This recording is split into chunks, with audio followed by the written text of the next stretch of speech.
എൻ്റെ എല്ലാ പ്രിയപ്പെട്ട കൂട്ടുകാർക്കും ഒരുപാട് സ്നേഹത്തോടു കൂടി പുതിയൊരു വീഡിയോയിലേക്ക് ഹൃദ്യമായ സ്വാഗതം കേട്ടോ.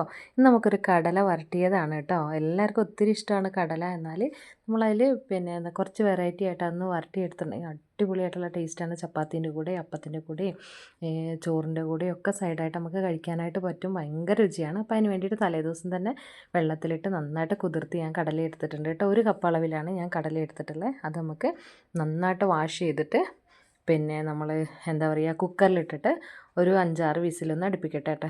ഈ വിസിലിൻ്റെ കാര്യമൊക്കെ ഓരോരുത്തരുടെ കുക്കർ അനുസരിച്ചൊക്കെ വ്യത്യാസം ഉണ്ടാവും. അപ്പോൾ അതൊന്ന് വിസിലടുപ്പിച്ചൊന്ന് വേവിച്ചെടുക്കുക കേട്ടോ. പിന്നെ അതിലേക്ക് നമുക്ക് ചെറിയൊരു പീസ് തേങ്ങ വേണം. അത് ഇതുപോലെ തേങ്ങ കൊത്തായിട്ടാണ് എടുക്കേണ്ടത്. പിന്നെ ഒരു 4-5 വെളുത്തുള്ളി എടുത്ത് ചതച്ചെടുക്കുക. ചെറിയൊരു പീസ് ഒരു 1/2 ഇഞ്ച് നീളത്തിലുള്ളൊരു ഇഞ്ചിൻ്റെ പീസ് ചതച്ചെടുക്കുക. 2 തണ്ട് കറിവേപ്പില, ഒരു ചെറിയുള്ളിയും കൂടി അരിഞ്ഞ് വെക്കുക കേട്ടോ. പിന്നെ നമ്മൾ ഒരു ചീനച്ചട്ടി വെച്ച് കൊടുത്തിട്ട് അതിലേക്ക് ഒരു 1/4 ടീസ്പൂൺ അളവിൽ കടുക് ഇട്ട് കൊടുത്തിട്ടുണ്ട്. ഇനി കടുക് നന്നായിട്ടൊന്ന് പൊട്ടട്ടെ കേട്ടോ. ഇത് വളരെ രുചികരമായിട്ടുള്ള കഞ്ഞിൻ്റെ കൂടെയൊക്കെ കഴിക്കാനായിട്ട് അടിപൊളിയാണ് കേട്ടോ. കടുകൊന്ന് പൊട്ടി കഴിയുമ്പോഴത്തേക്കും നമ്മൾ ചെറിയുള്ളിയും ഇഞ്ചിയും കൂടി ഇട്ട് കൊടുക്കുകയാണേ. ഈ ഒരു ഇഞ്ചിയും ചെറിയുള്ളി നന്നായിട്ട് ഈ എണ്ണയെ കിടന്നിട്ട് നന്നായി മൂത്ത് വരട്ടെ കേട്ടോ. അതൊന്ന് അത്യാവശ്യം മൂത്ത് വരുമ്പോഴത്തേക്കും നമ്മൾ ചതച്ച് വെച്ചിട്ടുള്ള വെളുത്തുള്ളിയും കൂടി ചേർത്ത് കൊടുത്തു കേട്ടോ. ഇനി ഇഞ്ചിയും വെളുത്തുള്ളിയും ചെറിയുള്ളിയും ഒക്കെ അതിലൊന്ന് മൂക്കട്ടെ. അപ്പോഴത്തേക്കും ഒരു തണ്ട് കറിവേപ്പില എടുത്ത് വെച്ചതും കൂടി ഇട്ട് കൊടുത്തിട്ടുണ്ട്. ഇതിന് നന്നായിട്ട് ഇതിലൊന്ന് മൂത്ത് വരട്ടെ കേട്ടോ. നന്നായിട്ട് ഈ ഒരു വെളിച്ചെണ്ണയിലേക്ക് നമ്മൾ ചേർത്ത് കൊടുത്ത എല്ലാ ഇൻഗ്രീഡിയൻസിൻ്റെയും ടേസ്റ്റ് ഈ ഒരു എണ്ണയിലേക്ക് വരുന്നത് വരെ നന്നായി മൂപ്പിച്ചെടുക്കുക. തീ കൂട്ടി വെച്ച് കരിഞ്ഞു പോവാതെ കൂടി സൂക്ഷിക്കണം കേട്ടോ. വളരെ രുചികരമായിട്ടുള്ളൊരു കറിയാണ്. പിന്നെ ഇതിലേക്ക് നമ്മൾ കറിയല്ല വരട്ട് കേട്ടോ, കടല വരട്ട്. പിന്നെ ഇതിലേക്ക് നമ്മളൊരു 3/4 ടീസ്പൂൺ മല്ലിപ്പൊടി, 1/2 ടീസ്പൂൺ മുളക് പൊടി, 1/4 ടീസ്പൂൺ അളവിൽ കുരുമുളക് പൊടിയും മഞ്ഞൾപ്പൊടി എടുത്ത് വെച്ചിട്ടുണ്ട്. പിന്നെ ഇതിലേക്ക് ഗരം മസാലയും കൂടി ചേർത്ത് കൊടുക്കണം കേട്ടോ. ഇനിയിപ്പോൾ ഗരം മസാല ഇല്ല വെച്ചാൽ പേടിക്കണ്ട. നമുക്ക് ഒരു 1/4 ടീസ്പൂൺ അല്ല 1 ടീസ്പൂൺ അളവിൽ ചിക്കൻ മസാലയോ അല്ലെങ്കിൽ മീറ്റ് മസാലയോ ചേർത്ത് കൊടുത്താലും മതി കേട്ടോ. അപ്പോൾ ഇതേ പൊടികളെടുത്ത് വെച്ച് വന്നപ്പോഴത്തേക്കും ഇതേ നമ്മൾ ചേർത്ത് കൊടുത്തിരിക്കുന്ന ഇഞ്ചി വെളുത്തുള്ളിയൊക്കെ നന്നായി ഫ്രൈ ആയി. അപ്പോൾ അതിലേക്ക് നമ്മൾ ഉണക്കമുളകും അതുപോലെ തന്നെ തേങ്ങാക്കൊത്തും കൂടി ഇട്ട് കൊടുത്തിട്ടുണ്ട് കേട്ടോ. തേങ്ങാക്കൊത്തും ഉണക്കമുളകും കൂടി ഇട്ടിട്ട് ഈ ഒരു തേങ്ങാക്കൊത്ത് ലൈറ്റായിട്ടൊന്ന് കളറ് മാറി വരട്ടെ കേട്ടോ. ഒരുപാട് മൂപ്പിക്കണ്ട, ഒന്ന് ചെറുതായിട്ടൊന്ന് കളറ് മാറി വരട്ടെ. അത്രയും നേരം നമുക്ക് അതൊന്ന് മൂപ്പിച്ചെടുക്കണം കേട്ടോ. അപ്പോൾ ഒരിക്കലും തീ കൂട്ടി വെച്ചതൊന്നും കരിഞ്ഞു പോകരുത്. കാരണം ഇഞ്ചിയും വെളുത്തുള്ളിയൊക്കെ കരിഞ്ഞു പോയിട്ടുണ്ടെങ്കിൽ തന്നെ നമ്മൾ ഈ കറീന് ടേസ്റ്റ് പോകും കേട്ടോ. പിന്നെ ഇതിലേക്ക് നമ്മൾ ഇനിയിപ്പോൾ പൊടികൾ, ഇത് മൂത്ത് വന്നപ്പോൾ പൊടികൾ ചേർക്കുകയാണ്. ആദ്യം ഞാൻ കുരുമുളക് പൊടിയും മഞ്ഞൾപ്പൊടിയും ചേർത്ത് കൊടുത്തിട്ടുണ്ട് കേട്ടോ. കുരുമുളക് പൊടി, മഞ്ഞൾപ്പൊടി, അതുപോലെ തന്നെ മുളക് പൊടി. ഇതിപ്പോൾ എരിവ് അത്യാവശ്യം എരിവൊക്കെ അനുസരിച്ച് നിങ്ങൾക്ക് ഇതിൻ്റെയൊക്കെ അളവ് കൂട്ടി കുറച്ചൊക്കെ കൊടുക്കാം കേട്ടോ.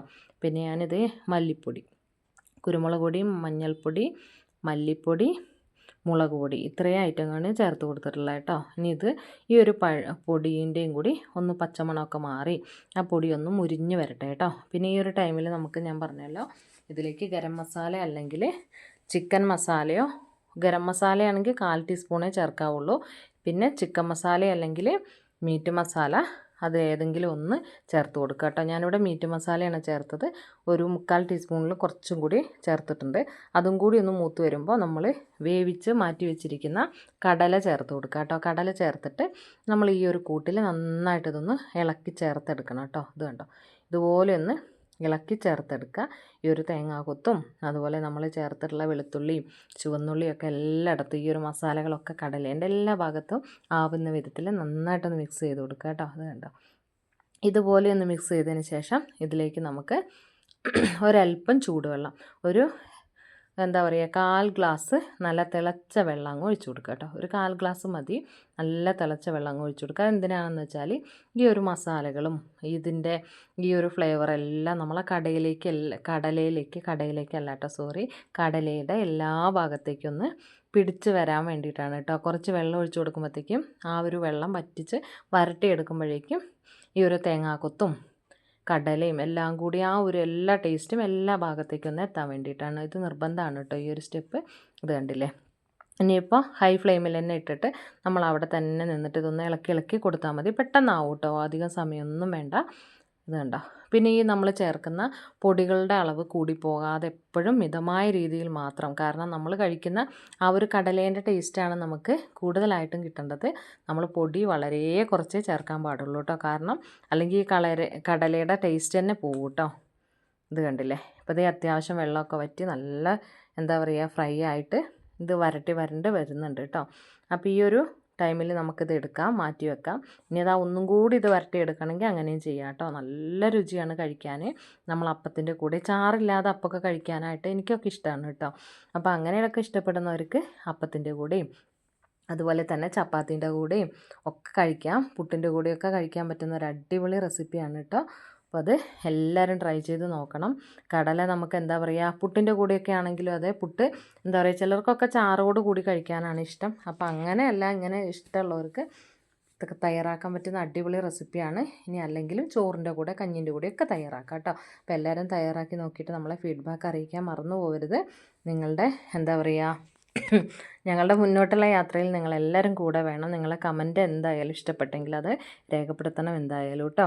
അപ്പോൾ ഒരുപാട് ഇതുപോലത്തെ കുഞ്ഞ് സിമ്പിളായിട്ടുള്ള റെസിപ്പികൾ ഒരുപാട് നമ്മുടെ ചാനലിൽ ഇൻക്ലൂഡ് ചെയ്തിട്ടുണ്ട്. അപ്പോൾ അത് കാണാത്തവരാണ് നിങ്ങളെങ്കിലും ഒന്ന് കണ്ടു നോക്കൂ കേട്ടോ. ഇഷ്ടപ്പെടുകയാണെങ്കിൽ ഞങ്ങളുടെ ചാനലൊന്ന് സബ്സ്ക്രൈബ് ചെയ്ത് സപ്പോർട്ട് ചെയ്യാനും ഒരു ഹൈപ്പ് തരാനും കൂടി മറന്നു പോവല്ലേ കേട്ടോ. അപ്പോൾ സബ്സ്ക്രൈബ് ചെയ്യുമ്പോൾ അതിൻ്റെ തൊട്ടടുത്തുള്ള ബെല്ലൈക്കണും കൂടി ഒന്ന് ക്ലിക്ക് ചെയ്യണം. എന്നാൽ മാത്രമായിരിക്കും നമ്മൾ പുതിയതായിട്ട് ഇടുന്ന വീഡിയോസും ഷോർട്സും ഒക്കെ നിങ്ങൾക്ക് നോട്ടിഫിക്കേഷൻ എത്തിച്ചു തരുള്ളൂ കേട്ടോ. അപ്പോൾ അടുത്ത നല്ലൊരു വീഡിയോ ആയിട്ട് നമുക്ക് വീണ്ടും കാണാം. അപ്പോൾ മുന്നോട്ടുള്ള യാത്രയിൽ നിങ്ങളെല്ലാവരും കൂടെ വേണം. ഞങ്ങളെ എന്താ പറയുക, വീഡിയോസ് കണ്ടിട്ട് നിങ്ങൾക്കത് ഇഷ്ടപ്പെടുകയാണെങ്കിൽ ഫ്രണ്ട്സിനും റിലേറ്റീവ്സിനും ഒക്കെ ഒന്ന് ഷെയർ ചെയ്ത് കൊടുക്കുക. എന്നിട്ട് നിങ്ങൾക്ക് അഭിപ്രായം നല്ലതാണെങ്കിലും ചീത്തയാണെങ്കിലും ഒക്കെ കമൻറ്റ് സെക്ഷനിലൂടെ അത് നമുക്കൊന്ന് പങ്കുവയ്ക്കുക. അപ്പോഴായിരിക്കും നമുക്കൊന്നുകൂടി സന്തോഷമാവുള്ളൂ. അപ്പോൾ എല്ലാവരും നല്ലൊരു ദിവസമാവട്ടെ പിന്നെ എന്നാശംസിക്കുന്നു. Thank you for watching.